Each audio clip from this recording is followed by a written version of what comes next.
Okay, here's another video of taking my old laptop and making it useful, except this time I'm using something smaller than what I used the last time. The previous time I used what's called a Beaglebone Black, and it had a Ethernet connector and was plugged into the laptop via USB. This time I'm using something pretty tiny. That's a Raspberry Pi0W, and the W stands for Wi-Fi. So the little bitty chip, it's right there. That is the Wi-Fi. So there's a version of this that's a Raspberry Pi Zero, and it won't have that chip. And there's the Raspberry Pi0W. The Raspberry Pi Zero is $5, and this was $10.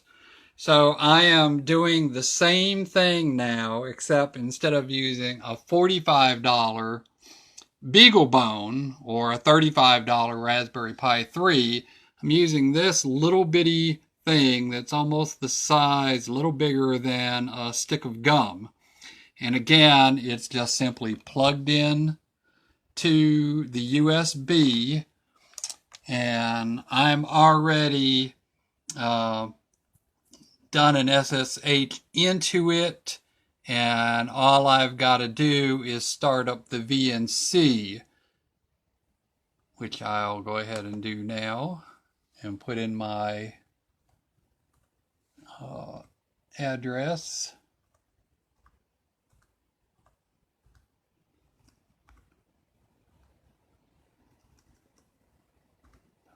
.7.2.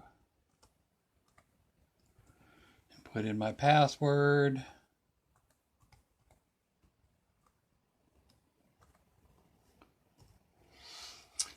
And this is the Raspbian desktop. So like the Beaglebone, it uses an operating system that has a look very much like Windows, which if you see here, I can click and bring up a menu, and each menu has got things underneath it.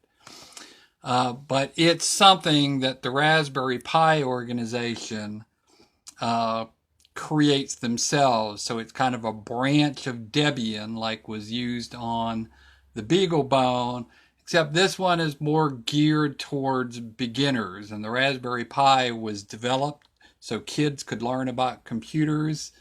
And so they just made this nice desktop. So some of the things that I demonstrated on the Beaglebone were the browser. And because this little guy's got Wi-Fi, I've already got it connected to my router here via Wi-Fi. So I'll bring up a browser, and instead of going to the Beaglebone page, we'll go to the Raspberry Pi page.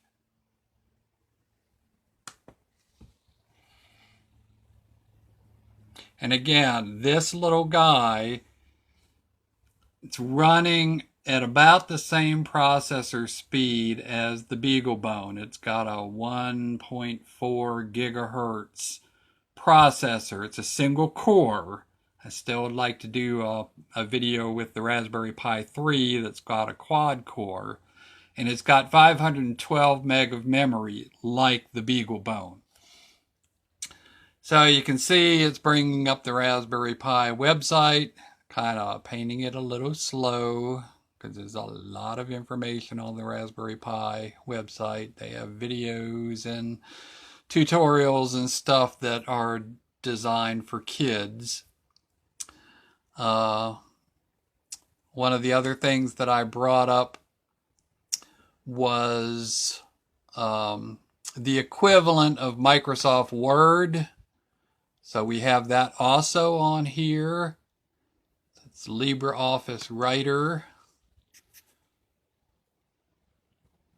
So you again have a full-blown word processor, Excel spreadsheet, the equivalent of PowerPoint, all loaded up on this little $5 machine. And there you have a full-blown word processor. It also comes with a copy of Mathematica, and Mathematica is a really expensive software package, so any of those of you that teach science or math, it's good to get one of these little guys just to have access to Mathematica, because it's very pricey to get. So that was your word processor. Here is a programming editor. All comes up fairly quickly.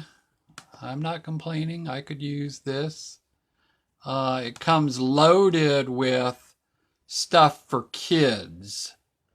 And one of the programs is called Scratch, and it's a block-oriented programming language. It's something I hope to kind of introduce maybe to our middle school here.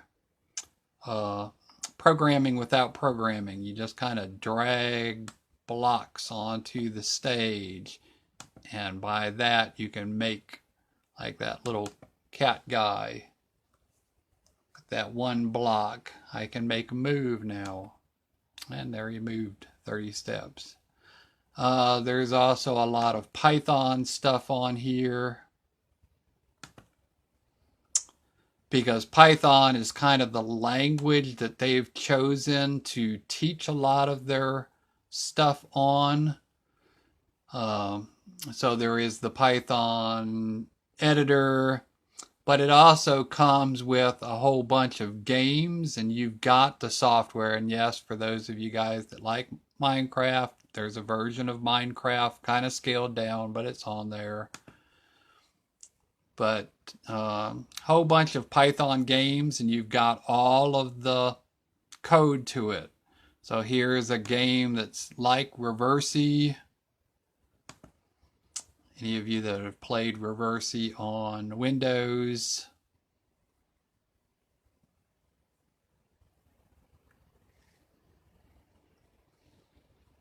Let's say I want to be white.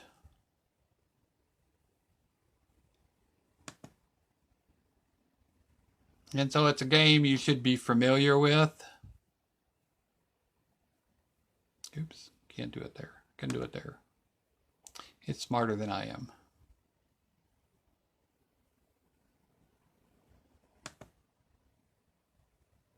So anyway, it gives you an idea. There's a whole lot of games on here, a whole lot of things to do.